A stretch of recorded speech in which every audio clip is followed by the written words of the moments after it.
Imagine this. You're on stage under the bright lights and you can feel the heat of the lights on your skin and your heart beating just slightly faster than before. This was me at the age of 7, singing my first solo for Silent Night for our winter Christmas concert. For as long as I can remember, I've been a part of the fine arts programs. According to the Center for Online Education, approximately 25% of schools will not have their fine arts programs by the end of this year. Throughout my education in fine arts, it has molded me to the person that I am today.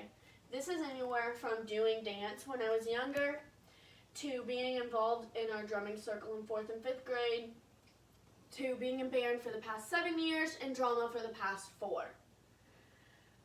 We're going to talk today about how fine arts benefits students, how when it's properly funded it can benefit students, and how the funding takes away from the programs, and how fine arts benefits the communities. First, we're going to talk about how it benefits students.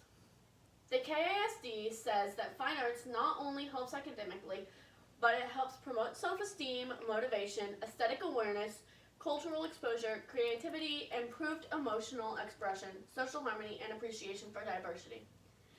This can help mold you into the person that you will become. This helps with your personality and helps show you who you should be. Being in the music program for 7 years has helped me with being on time, being prepared and ready for things, being respectful for places I'm going. This has shown me what I should do.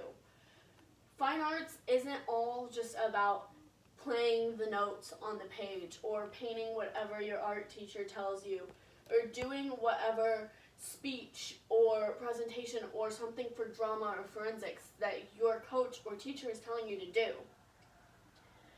Fine arts helps show you who you should be, what you should do. It helps prepare you for things that you could handle in life.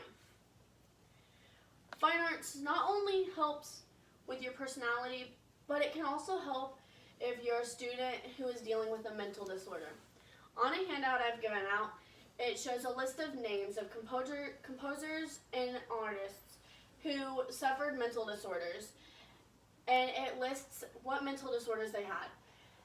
These people, their stories would not have been known if it wasn't for the fine arts. Also, it helps academically.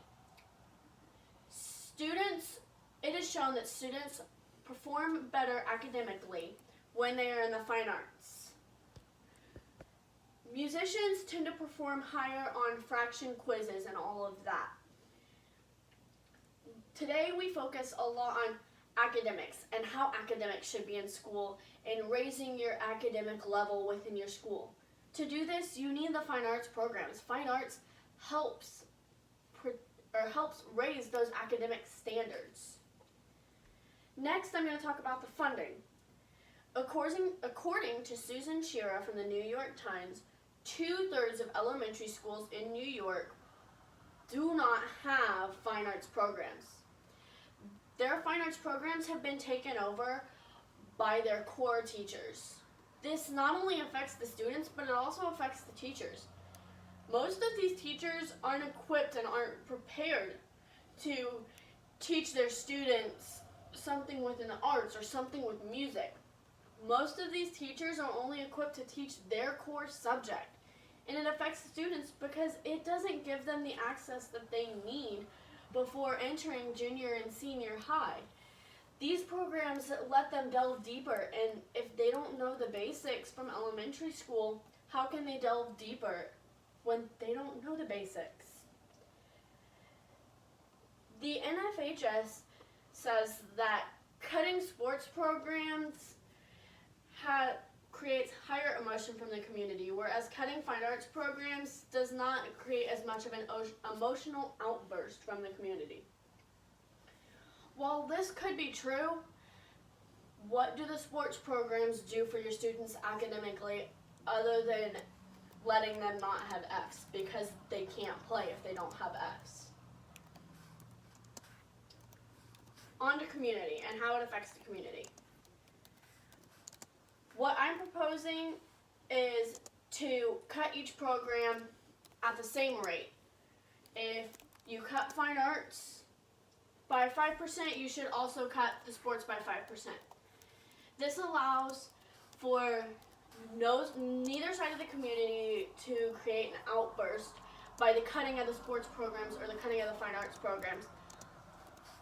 The community is also affected multiple ways within the fine arts.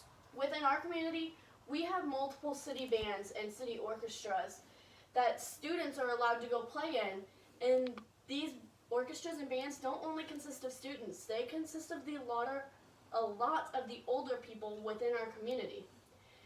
This gives students an outlet to their community, and it allows them to do stuff within their community other than just community service or going and doing other things. Our community is really big on our fine arts programs.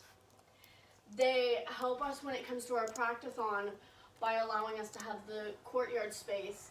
A lot of the community members attend our Farm City Days, not only for the festival, but for the parade. And within the parade, we exhibit a lot of different bands from around the areas and the marching bands. They also attend the football games for the football team, the cheerleading squad, and the band. The community is majorly affected by your fine arts programs, and if these programs weren't in the schools, there wouldn't be a whole lot of entertainment in some of these smaller communities. A lot of the smaller communities rely on their fine arts programs. So, in conclusion, we've talked about how it benefits the students, how it's funded and how the funding is affected, and how fine arts affects the community. Most of the students who can't express themselves emotionally through sports express themselves emotionally through the fine arts. And this allows them to have their story out in the community. Thank you.